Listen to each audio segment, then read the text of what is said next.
Nah teman, sekarang kita sudah bersama dengan Ko Arif. Halo Ko. Halo bro. Tadi kan Ko Erik, sekarang Ko Arif. gantian. Nah, kita mau ngebahas velg method. Kita ngomong salah satu ahlinya nih. Di masalah gitu. permetodan nih. Nah, Ko, Ya. kalau boleh tahu, Ko masukin yang metode ini dari tahun berapa sih? Udah pegang metode dari tahun berapa? Kita jual metode itu udah sekitar, sebenarnya nggak lama ya, baru ya. Mungkin paling lama itu 3 tahun. 3 tahunan 3 ya? tahunan, betul. Tapi kita makin ke tahun, karena animonya makin gede, makin besar, ya kita mulai lengkapin tipe-tipenya, size-nya, warnanya. Kemudian metode juga keluarin yang baru lagi, apa segala macam, kita makin lengkapin lagi gitu. Terus pertanyaan saya, why method? Kenapa metode? Oke. Nah, ini mungkin juga metode bagi sebagian besar pencinta otomotif di Indonesia itu mungkin brand baru. Nah, betul. Memang di Amerika dia juga brand baru, tapi dia butuh waktu untuk R&D, dia ikut balap di Subaru, dia nggak jual dulu, dia R&D terus sampai akhirnya dia rilis. Nah, kemudian kenapa metode? Waktu saya ke SEMA, kebetulan sama bos Otoban, nggak ketemu, tapi diinfo sama dia, Sebelum lu kesini COVID dong. ya, kalau nggak salah itu ya? Kenapa? Yang pas sebelum COVID ya? Sebelum COVID, iya itu 2019 Iya, ya? 2 tahun sebelum COVID lah. Berarti 2 tahun sebelum COVID. 2018. Iya, berarti metode 4 tahunan lah. Nah, waktu kita ke SEMA, metode nggak ada. Itu kalau kita ke SEMA itu luar biasa. Velg-velg tuh seluruh dunia ngumpul di sana. Nah, metode nggak ada di sana, dan kita juga belum pernah kepikiran velg, metode apa segala macam. Tapi kita lihat mobil-mobil displaynya.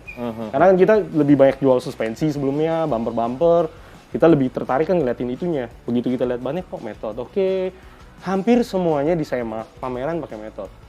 Penasaran, modelnya mirip-mirip semua. Kenapa metode gitu kan? Penasaran, kita coba cari tahu, kita lihat websitenya. Ternyata hampir 90% pembalap di US pada saat itu yang profesional, sebut deh Ken Block, ya kan? Travis Pastrana. Nah, hampir semuanya pakai metode race wheel.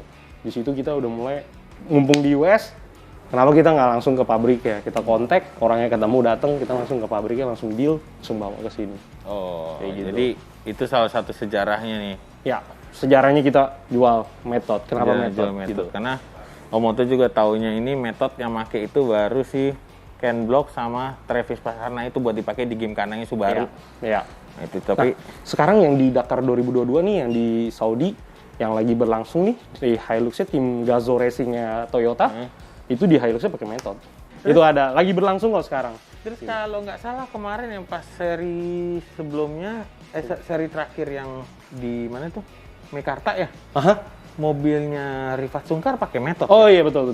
Tapi ini modelnya nggak ada sini ya? Modelnya nggak ada, karena waktu itu memang dipesan dulu, kita memang spesialkan untuk Mas Rifat. Nah, Mas Rifat waktu itu ada kebutuhan, juga di balap terakhirnya itu kebetulan dia banyakan gravel. Barangnya gravel. Gravel ya, jadi sebelumnya tanah, sekarang dia di gravel, dia jadi bisa pakai velg itu. Kebetulan untung nggak ada masalah, langsung pakai, langsung pas, ya terus menang. Modelnya itu kayak yang punya si Gymkhana itu, dia ada garisnya gitu ya? Modelnya persis kayak gitu, hanya warnanya ya divariasi. Memang minta lah. langsung dari sana begitu ya? Enggak. Warna kalau apanya velgnya? Kalau warnanya enggak, warnanya di sini Mas Rifat punya kreasi sendiri yang ditambahin. Oh, itu dimodif lagi. Jadi kalau misalnya ditanya mau yang kayak Rifat, lo rubah sendiri. Iya. Tapi uniknya pada saat kita request, kita ngobrol sama si Mas Rifat ada request apa segala macam, kita ngobrol, ternyata Mas Rifat itu di waktu balap pun di New Zealand tim Subarunya pakai metode. Iya, jadi dia, oh iya gue tahu, oke, ya udah tipe ini. Langsung ngobrol. Jadi langsung nyambung ya. Iya. Satu hal yang pas ketemu Rifat yang kita belajar dari dia, ternyata dia beneran jago. jadi ini intinya beneran jago. Orang jago aja udah pakai metode, ceritanya kan begitu. Iya. Tapi dari segala model yang ini, yang paling laris yang mana kok? Hampir semuanya laku. Tergantung tren sama selera orang bisa berubah-berubah ya. Terutama di warna, di size velg juga berubah-berubah. Sebelumnya waktu kita awal masuk lebih laku di 16. Belakangan nih 16 inch, iya kurang lebih segede gitu. Belakangan nih lebih lakunya kebanyakan di 18, 17, iya. Banyak yang berubah-berubah sih sama warna. Kemarin sempet 2 tahun yang lalu warna bronze sangat populer. Ada bronze, ada black, ada titanium, selalu habis yang bronze dulu. Sekarang orang lebih ke titanium sama ke black kayak gitu. Nah di metode ini bari yang belum tahu ada 2, street series sama trail series. Street series sama nih, mau tahu street nih. series itu dia kebanyakan ya modelnya kayak gini-gini, baut-baut. Kayak model bedlock gitu ya. Iya, ini street series. Jadi lebih ke fashion, ini bisa dilihat di website ya. Kalau di trail series ini cuma ada 4. 701, 702, 703, sama 704. Kayak gitu aja. Kalau street series dia lebih banyak. Itu pakainya off-road look, tapi lebih ke fashion dia. Ini juga termasuk? Ya, itu street series, betul. Ya ini Omoto nih naksir sama ini. Itu ya. Itu kebanyakan kalau yang JDM yang demen pakai Subaru, taunya. Pas kemarin browsing di luar yang Subaru banyak kan pakai gini. Iya. Tapi yang warnanya bukan yang gold gini sih, yang warna kayak gini. Titanium ya. Titanium itu keren banget sih. Iya. Jadi apa yang kita dapat di sini sebenarnya, walaupun itu metode di Indonesia itu masih tergolong baru, cuman di luar sana sebenarnya itu udah dari lama kok ya. Iya, udah cukup lama terkenal lah buat rally, buat balap. Balap. Kalau misalkan orang-orang nggak percaya dengan itu merek dan kekuatan velgnya juga nggak bakal laku ya. Iya, betul. Iya Dan sih, itu gitu. jadi velg yang benar-benar dipakai untuk balap. Benar pakai di balap, terus lu bisa pakai di sini juga. Kalau velg original tuh selain aman, dia juga resale value-nya juga bagus. Jadi kita misalnya udah pakai ini, bosan, dijual juga harganya masih bertahan. Ada bitlock beneran bitlock atau ada yang variasi nggak sih? Iya, udah nyala. Jadi di setiap tipe yang street series ini yang ada baut-bautnya, itu ada bitlocknya. Jadi di metodenya itu ada bitlocknya. Kita juga masukin bitlocknya. Tapi bitlocknya dia itu karena sebenarnya bitlock itu kan kita dijepit tuh bitnya supaya kita bisa low PSI. Cuman bitlock itu kan tidak boleh dipakai di jalan raya. Iya. Kalau di Amerika tidak boleh. Di hukum di negara bagian tertentu di Amerika, lu pakai bitlock di jalan tol, habis deh. Gitu. Nah, karena berbahaya.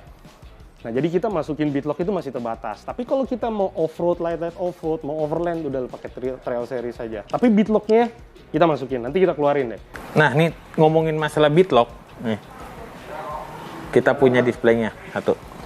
Jadi ini ditempel di sini kok ya? Iya, betul. Jadi ban masuk ke sini, Yap. terus ditempel di sini, baru dibaut. Betul. Jadi kalau kita punya velg bitlock, kita nggak perlu istilahnya langsung harus pakai mesin. Jadi bannya tinggal ceburin aja, plok, masuk. Ya, kita kan biasa pakai mesin tuh pindahin dulu bitnya masuk ke situ. Ini nggak usah, bannya masukin aja, plok. Bit yang terakhirnya itu kita jepit begini. Nah, ini kita pakai baut, ditorsi sesuai ukuran bautnya M berapa, kayak gitu. Nah kalau pakai bitlock itu dia bisa 0 PSI, jadi bannya itu tanpa angin sama sekali juga dia nggak akan lepas. Jadi ini kan velg nih, ini bitnya bannya kita masuk pakai mesin ya kan, dia pindah, kemudian kita kasih kan udah nggak pakai ban dalam kan, kita pompa angin, pok dia begini kan, makanya kalau pompa angin kan biasanya duar gitu, meledak dulu, kaget dulu. Nah begitu dia low PSI di velg biasa gitu dia nanti narik gini, pok dia lepas. Oh, oke. Gitu. Nah kalau di bitlock dia dijepit, sisi satu dijepit, yang sisi satu nggak akan bergerak jadinya. Kayak gitu. Oke. Nah, jadi ini bisa sampai low PSI, sampai 0, nggak ada angin sama sekali. Jadi benar-benar kekuatan dari sidewall-nya aja, dari si ban ya udah. Jadi ini tidak disarankan dipakai di highway. Betul. Jadi kalau habis main off-road, bautnya ada yang patah, kita salah human error, misalnya kekencangan terus patah, 2 baut patah, kemudian ada yang istilahnya kendor, dia bisa meledak. Jadi ini kan dikasih tekanan angin nih, jadi si bitnya kan neken nih. Begitu high pressure ya kan, bisa lepas di jalan, copot sama ban-bannya. Gitu. Ini yang tipe berapa sih, Bang? Ini MR305, tipenya modelnya sama, iya. Tapi ini yang bitlocknya, jadi plat numbernya juga beda. Gitu. Oke, jadi ngerti kan masalah bitlock itu? Nih. Jadi bannya dijepit. Nah, kalau misalkan nggak bisa dipakai di jalanan, terus pakai yang mana? Ya, kalau kita mau pakai buat istilahnya main, tapi kita nggak mau perlu ganti-ganti, karena kalau misalnya kita pakai bitlock itu, misalnya kita mau pergi off-road, kita baru bisa pakai, dan nggak bisa di highway, kita harus towing mobilnya. Nah, kalau kita nggak mau seribet itu, velgnya satu aja, simple, tapi gue bisa kempes sampai maksimal 8 PSI, pakai Toyo atau pakai BFG, itu bisa pakai yang tipe trail series, yang tadi 701, 702, 3, dan 4. Seperti ini ya? Ya, yang ini. Oh ini ya? Iya. Nah ini kalau ini contohnya nih, Jadi ini yang beat grip. Nah ini yang beat grip. Jadi beat gripnya itu ketika dimasukin, jadi beat grip itu kan samping dari ini nih. Iya kan? Ini sidewall, ini beatnya. Nah jadi beat itu ketika udah nyebrang ke sini, dia akan susah balik. Jadi kejepit dia. Low PS sampai 8 dia nggak bakalan balik begitu. Nah biasanya kadang kalau di jalan tol kita lihat misalnya ada mobil yang bannya pecah, bannya itu, wah ban susah sekali untuk pecah kecuali tipis banget ya. Tapi kalau dia misalnya bocor ringan, bocor kecil, nggak berasa dong, mobilnya nggak ada TPMS. Dikit, kurang angin, puk, dia lepas di tol. Itu pasti. Iya, jadi kebanyakan tuh sebenarnya kurang angin. Kayak gitu. Karena kita nggak pakai ban dalam lagi. Nah, terus satu lagi, kalau beadlock karena dia bautnya banyak, beratnya itu tidak pernah bisa center, jadi nggak bakalan bisa namanya di balancing. Oh gitu? Iya. Oh iya, karena ini part terpisah dari velgnya harusnya ya? Iya betul, dan ini kan baut-baut semua nih. Gitu, jadi di balance itu nggak pernah, susah sekali untuk dia benar-benar. Karena nanti dibilang dari bautnya nguncinya belum tentu sempurna. Angle-nya, angle-nya kayak gitu. Ya. Dia nggak bakal bisa di balance, dan dia berat banget. Nah, itu pengetahuan tambahan. Jadi kalau misalkan pakai beadlock kayak gini, itu kalau di balancing nggak bakal bisa. Jadi nggak usah buang-buang duit buat balancing. Iya. Kalau pakai bead grip masih bisa di balance, lebih ringan dan lebih aman. Itu pilihannya. Kalau buat dan gaya, lebih murah. Kalau buat gaya benar-benar off-road pakai ini, tapi nggak boleh di highway. Karena takut yang tadi dibilang bisa terlempar jadi piringan terbang. Iya. Kalau mau aman pakai yang bead grip. Iya. Pengetahuan tambahan hari ini. Jadi hari ini banyak banget pengetahuan tambahan. Iya. Dan uniknya bead grip itu hanya ada di Method. Oh gitu? Iya, nggak ada di velg lain. Pengetahuan tambahan. Iya. Tambahan lagi. Tambahan terus. Jadi pokoknya tambahan ya? terus. Iya. Kan hidup itu buat belajar kok. Iya. Ilmu dari mana aja. Iya, betul. Intinya itu. Tapi kalau pakai beadlock itu kan kalau nggak salah velg-velgnya ringnya rada kecil ya? Apa emang ada yang rada gede juga? Ring 20 kayak gitu ada? Kalau di Amerika sebenarnya sampai ring 20 karena mobil dia kan gede-gede. Iya, tapi tentunya dengan as roda yang low, yang kuat, horsepower yang gede, buat dia pakai ring 20 nggak ngefek. Gitu. Tapi kalau dibuat mobil-mobil Asia, beadlock 16 17. Kayak gitu. Oke. Iya. Jadi hari ini tambah pengetahuan kan? Pokoknya tadi dia bilang pembalap aja udah pakai ini di luar negeri ya, bukan di Indonesia aja. Di Indonesia pun udah mulai dipakai.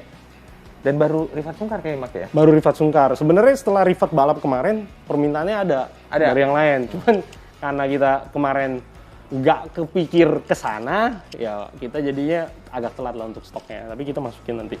Berarti udah mulai nih pembalap-pembalap Indonesia tuh mau nyoba pakai Method. Jadi kalau misalkan mau nyari Method selain di Otoban Indonesia, bisa langsung ke Banteng Mas. Ke Otoban atau ke Banteng Mas? No problem. Iya. Jadi Method bisa ditemukan di semua dealer Otoban. Jadi kalau misalkan mau nyari Method atau mau lihat-lihat, ya bisa langsung ke Banteng Mas atau ke Otoban Indonesia. Jadi sama aja. Tapi yang di sini terkadang ada nih model oto nggak lihat juga tuh. Iya. Intinya kalau model itu dari selera Otoman. Ya kan, mau yang jari-jari, mau yang ada model bedlocknya, atau mau ada yang ngeblok seperti ini, ya itu terserah Otoman semua. Cuman Om Oto lebih suka yang ini. Modelnya velg ya buat dipakai rally ya kok ya? Iya, dipakai rally. Subaru tahun ini 2022 akan mulai jualan mungkin sekitar bulan Maret, semester pertama Subaru masuk di Indonesia dan akan mulai jualan. Mudah-mudahan kedepannya karena velg standarnya Method. Enggak. Velg standarnya nggak Method. Tapi dengan adanya Subaru, terus Method juga kebanyakan di rally dipakai di timnya Subaru. Mudah-mudahan nih udah mulai nyantol kayak gitu. Jadi mudah-mudahan udah mulai nyantol nih. Apalagi besok Fortuner baru ada yang keluar nih. Makin rame deh Banteng Mas kan kalau urusan bergantian begini. Cuannya makin kencang. Oke, Kak. Terima kasih nih atas ngomong-ngomong. Jadi tambah pengetahuan nih, walaupun di Otoban ada Method, cuman kesini kan kita bisa lebih tahu lagi aslinya kita dapat pokok itu masukin dari mana, bentuknya gimana, dan pemakaiannya ternyata di luar negeri itu udah lama. Masuk ke Indonesia itu ternyata masih baru. Jadi pengenalan lah. Gitu. Betul. Oke. Thank you, Kak. Thank you, bro.